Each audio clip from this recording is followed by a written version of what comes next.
সঙ্গীতের ধ্যানে নিমগ্ন এক শিল্পী রাহুল আনন্দ, যিনি কখনো পাখির মতো উঠতে চেয়েছেন, আবার কখনো ভেসে থাকতে চেয়েছেন নীল যমুনার জলে। একই সঙ্গে বাঁশি, ঢোল, দোতারা, হারমোনিয়াম সহ অসংখ্য বাদ্যযন্ত্রে পারদর্শী রাহুল আনন্দ। সবাই তাকে সঙ্গীতশিল্পী হিসেবে চিনলেও তিনি একাধারে গীতিকার, সুরকার, চিত্রশিল্পী এবং অভিনেতা। গুণী এই শিল্পীর আজ জন্মদিন। 1976 সালের 30 জুন হবিগঞ্জে নানার বাড়িতে তার জন্ম। হাওড়ের ঢেউয়ের সঙ্গে কেটেছে তার শৈশব। এরপর কৈশোরে শহরের নাগরিক জীবন। এই দুয়ে মিলেই তৈরি হয়েছে রাহুল আনন্দের শিল্পী মানস। তাই তো রাহুল আনন্দের গান শহুরে নাগরিক জনগোষ্ঠীর পাশাপাশি প্রান্তিক মানুষও আপন করে নেয়।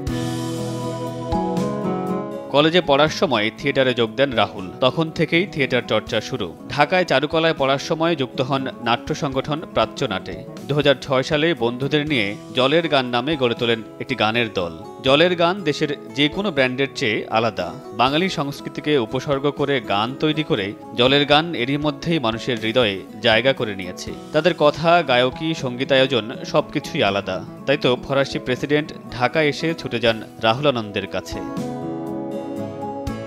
ব্যক্তিগত জীবনে স্ত্রী উর্মিলা শুক্লা আর একমাত্র সন্তান তোতাকে ঘিরে তার জীবন। গুণী এই শিল্পী স্বপ্ন দেখেন আগামী পৃথিবী হবে শিল্পীর। মামুনুর রশিদ পনেল, সময় সংবাদ।